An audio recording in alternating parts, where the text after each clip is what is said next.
Hello and welcome to Orange and Black at the Break. This is our PHL 17 look at the Flyers season so far and a look ahead to what happens after the Olympic break is over. Now we've got a lot packed in to the next half hour for you as we talk all things Orange and Black. But let's first talk about how we got here. In many ways, this season actually began back in May before last season's Stanley Cup winner was even decided. That's when the Orange and Black hired this guy, former Flyer Rick Tocchet, to be the new team head coach. Tocchet is a Flyers Hall of Famer. He returned to Philly after head coaching stints in Tampa, Arizona, and Vancouver. He was also named 2024 NHL Coach of the Year with the Canucks. After opening the season with 2 losses, the Flyers got their first win on October 13th, and it was over the defending Stanley Cup champs, the Florida Panthers. An impressive 5-2 win, and Tocchet believed that was something to build upon. They're a hard team to play against, so to hang in there against that team, can we build confidence? Can we build an identity? You know, a little bit of a swagger. So hopefully we can. This can help us catapult to the next level. So we'll see.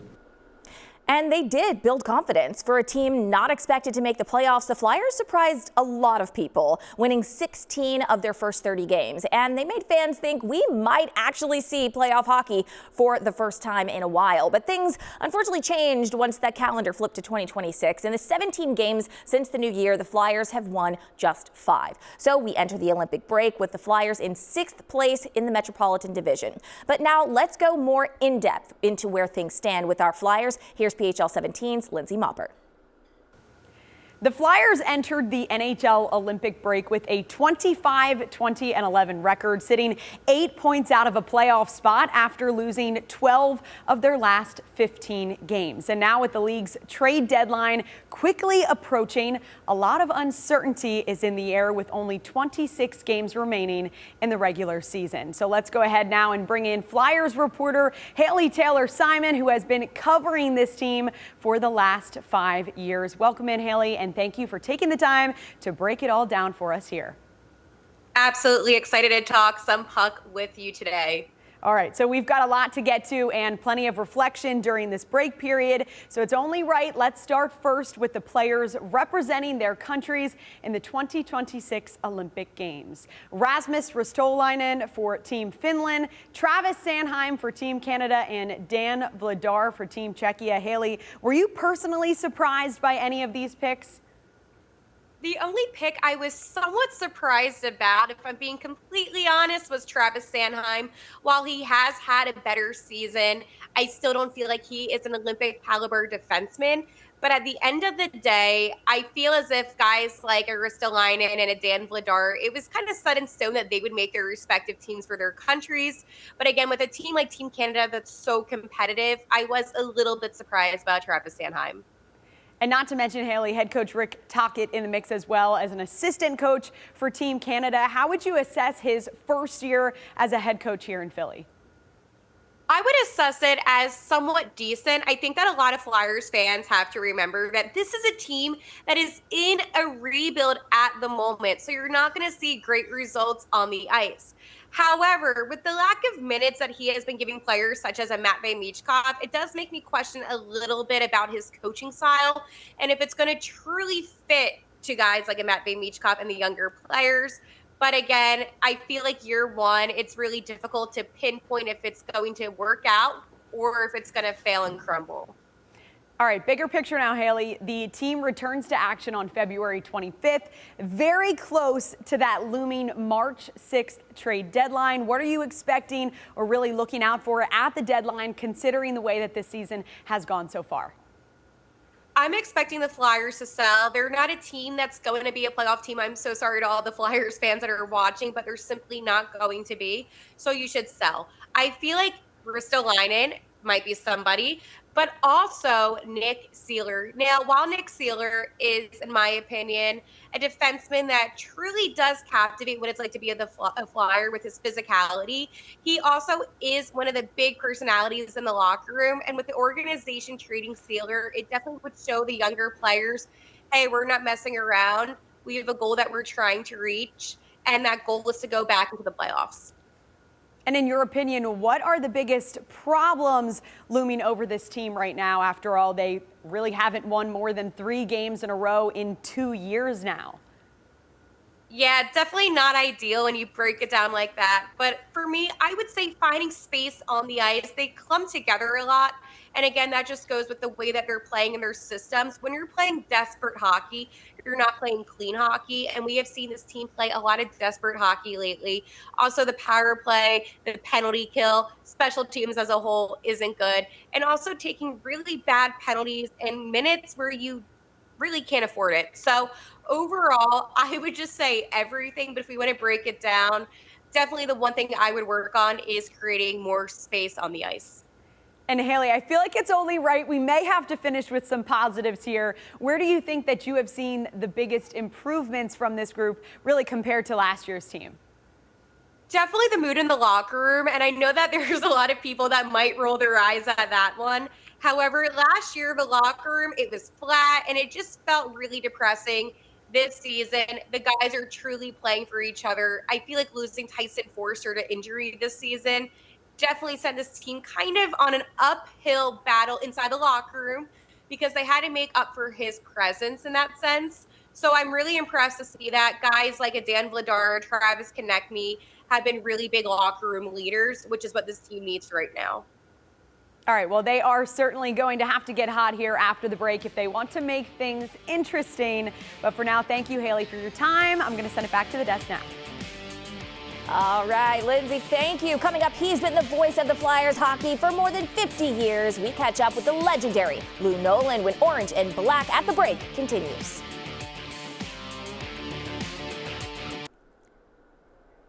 All right, welcome back to Orange and Black at the Break. For over 50 years, he has been the voice of Flyers home games and the only Flyers employee who has been with the team for its entire existence. Of course, we are talking about the iconic Lou Nolan. PHL 17's Jason Lee caught up with Lou to talk about this year's team and his amazing career. Well, it's always great to talk to the great PA voice of the Flyers, the legendary Lou Nolan. Lou, thanks for doing this. How are you? I'm doing well. Happy to do this for you anytime, Jason. It's always my pleasure when we get to get together and talk. I know the Flyers, the last month or so, things haven't been going great, but I'm wondering what you see from this team that encourages you about the future. Well, I see speed, number one. There's a lot of that. I see encouragement from the age of the team. There are a lot of young players that are learning, and they're learning every night they play, and thanks to the coaches and Talk, who's been through it all, they use that experience and then put it together with their own games. So it seems difficult at times, but every little thing that happens gives you another piece of something in the future that's good. No doubt about that. You mentioned Tocchet. I grew up watching those great 80s teams that went to the Cup Finals twice. What's it like having him back in town? It's great. He's a heck of a guy, I'll tell you. And always has a good word when you run into him. Head coaches don't come out and visit as much as the assistants do. But whenever I see Talk, it's just good to think about those days, boy, with the Gordie Howe hat tricks and goals and fights and everything that happened, and good stuff with Rick. He was one hell of a player. Yeah, he sure was, and they had some classic fights back in the day. I'm remembering that pregame fight was in Montreal, that big brawl where the entire team was out before the game even started. You remember that, I'm sure, right? I do. It was all about Claude Lemieux and him trying to put the puck in our net after the warm-up was over. But we had, the guys didn't want it to happen, and they weren't going to do it. And Doug Crossman even came out in a pair of flip-flops to fight. So, and I think Mike Keenan held Hextall in the room so he wouldn't be getting a penalty. That's what I heard anyway. Exactly. So now you've been doing this for well over 50 years at this point. Where does the passion come from, Lou? Well, I try to be a professional, and I realize that my role is to take what happens on the ice and not explain it, but communicate it to the fans. There's a lot of a challenge with referees and seeing what they're calling, but all the technology and so forth is headed in the right direction, and we'll get it done. And it's different now with the board and the ads and things of that nature. it's a long way from Mario and Wario and the dot matrix scoreboard. No doubt about that. The glory days of the Spectrum. You know, it's hard to hear your voice and not harken back to the great Broad Street Bully teams of the 70s. Those teams connected with this town perhaps better than any teams ever have. What made them connect so well, do you think? Well, I think they were a lunch pail team. And everybody could connect with that, the fans, because it was a rough and tumble time. And the fact that they took what skill they had, which was a lot, really, when you come down to it, you know, McLeish and Clark and Barber and people like that. Great players. It wasn't just the fighting, but the fighting added something to it. And Fred Shiro put it all together. And people love Freddie. And as strange as he was absolutely one of the best coaches. Oh, no doubt about that. Absolutely right. Lou, as always, the time flies by. Can't thank you enough for doing this. I still have my fingers crossed for a playoff run. Real quick, what would playoff hockey mean to this town after so many years? Well, there's nothing like playoff hockey. It is the best. And although I don't watch teams from like the West Coast play and so forth that I can't enjoy as much for some reason or other, when playoffs comes, I begin to watch it all because it means so much more. But to the fans in our city, there's nothing like playoff hockey. They love the Flyers, and Flyers love them back, believe me. And the fans love you as well. Lou, thank you so much. Hope to catch up soon. Hope so, Jason. You take care. Thanks for having me on the show. My pleasure. Deja, we'll send it back to you. What a legend. All right, coming up on Orange and Black at the break, the guy who keeps the Flyers in tip-top shape. We'll meet the Flyers head trainer, Tommy Alva. We're also going to check out some of the great food options at Flyers home games. Yum, we're back in 2 minutes.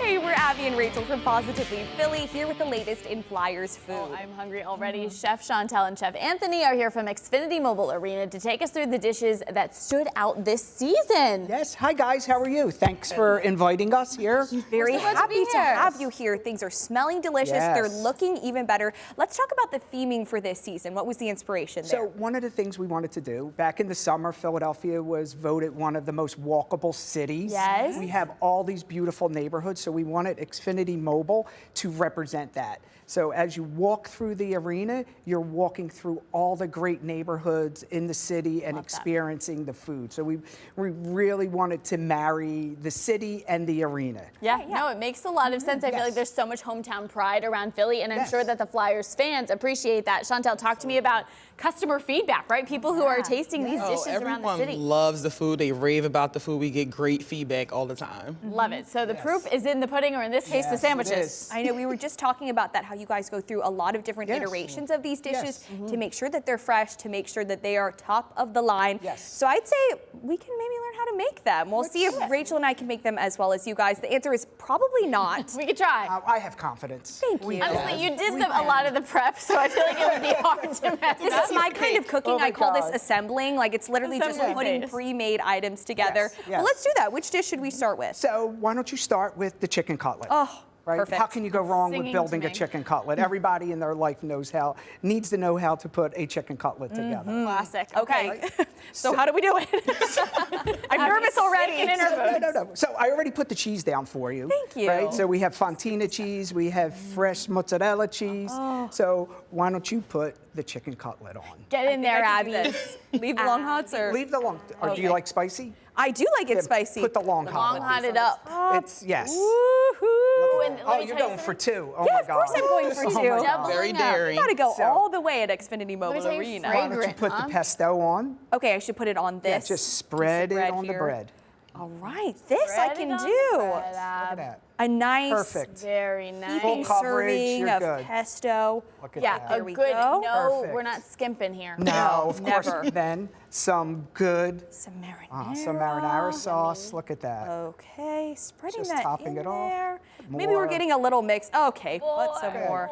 I'll put the whole bowl in there if you let The me. flavors are blending. We are mixing them together already. I'm Top seeing it. this dish come to life. Oh, Let's top it. I wasn't allowed to do that part, guys. Chef There you assistant go. topping. You're ready to go. Let's eat There it. it is. I know it's Simple. so delicious. I feel like this would be one that's even hard to bite into because Well, it's we that want to good. cut it, and then we want to eat Yeah, it. So yeah. let's Let's cut do it. that. Let's do it. And look, we have this other beautiful one looking at us. Oh my There God, was right? melted cheese. I know. Delicious. Oh my gosh. Take a look at that. Okay, really quick. Look at that. As we do our little Oh my tasting, because God. I'm going to take Look a at bite. that. What is this other meal that we have over here, Chef Chantal? Go ahead, Chantal. All right, right here we have a barbecue brisket sandwich on a brioche bun with cheddar cheese and the apple slaw.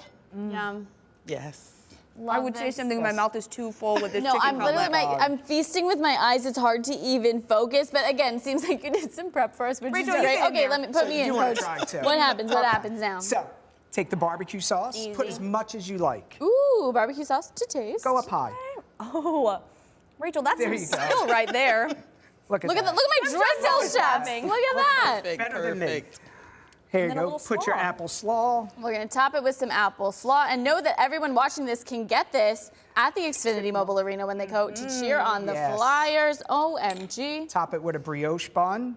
She's There ready you to go. go. You're ready to go. Thank you both for taking us through the menu. It's been delicious so far. Rachel's going to take a really big bite here, and we're going to tell you how you can learn more about the food, map out your eating journey on XfinityMobileArena.com, or check out the Instagram. What do you think, Rach? So good. So good. No notes, chef. No notes. Thank you so much. All right, thank you both. Go Flyers. Save me a bite. Ladies, thank you. Well, it takes a lot to keep a pro hockey player in tip-top shape, and the Flyers training staff does a first-class job. PHL 17's Tessa Peloso caught up with the team's head trainer. Commitment. You have to be committed to it because it's long hours, it's long days. We don't have days off. One of the most important people a part of any sports organization. The first ones on the ice in an emergency situation, and those who are constantly making magic happen, athletic trainers. The Philadelphia Flyers head athletic trainer Tommy Alva has been an athletic trainer for 30 years. This career path has taken him all over the map, and his experiences have helped shape who he is today. How I got my start is I did an intern with the New York Jets in, 92, so it's a long time ago, and then that just sparked my interest from there, and it took off. And this career has taken me a lot of different places. It's been a blessing. A blessing to be able to help, guide, and mentor players. Tommy shares that building relationships is one of the things he values most about his job. The relationship is a huge part, and it'll affect what you do on and off the ice, and how you speak to them, and not only, we kind of wear many hats. One of the unique aspects of sports is that you never know when you will run into a familiar face. Tommy and right wing Owen Tippett got the chance to reunite once again. Owen shared that the impact that Tommy has made does not go unnoticed. Yeah, it's awesome. I had Tommy when I was first drafted going into Florida, and he's the assistant there, and we had a good relationship over the years that I was there, especially through COVID and stuff. We spent a lot of time together, and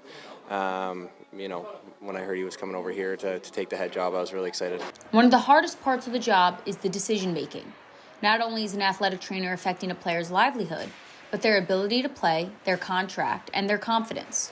Tommy tells us that the most rewarding part of the job is seeing them persevere. One of the biggest rewards for me is when I see either a guy hurt or in this particular situation like him, to where all of our training just sprung into action, or will spring into action, and that we apply what we know. He got me back on the ice feeling good without any problems with my 2 back surgeries, so a lot of credit goes to him with the program and the things I've learned over the last year and a half of how to prepare and maintain my back and make sure I feel good on a daily basis.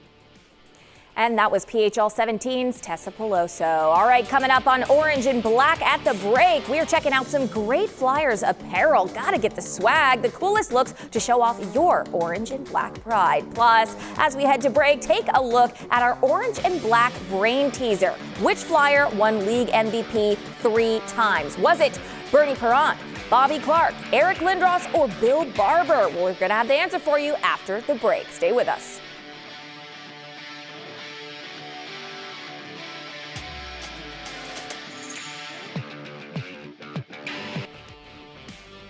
All right, welcome back. Here is the answer to our orange and black brain teaser. Which Flyer won league MVP 3 times? Was it Bernie Parent, Bobby Clarke, or Eric Lindros, or Bill Barber? The answer is Bobby Clarke. Did you get it right? Let us know. All right, so we obviously know that Flyers fans always like to look the part. I mean, come on. We like to show off our orange and black pride. PHL 17 photographer Ian Rowenbuehler went to Rally House to show us the hottest Flyers apparel. We have everything you could think of. You have cozies, we have drinkware, hats, beanies, cups, jackets, hoodies. Some of my favorite gear is coming in this windbreaker material. These are new Columbia Flyers. It's cold outside, people want some outerwear, some nice hoodies, jackets. This is one of my favorite outerwear pieces right here. We have this embroidered varsity jacket. Check this out. Got the patches on the side, on the sleeve, and the back. Super nice. And on top of everything, we have an immense hat selection. You think it, we have Mitchell & Ness, New Era, Nike, Fanatics, you name it, and all types of cuts for everybody. If you want a dad hat, fitted, we got it.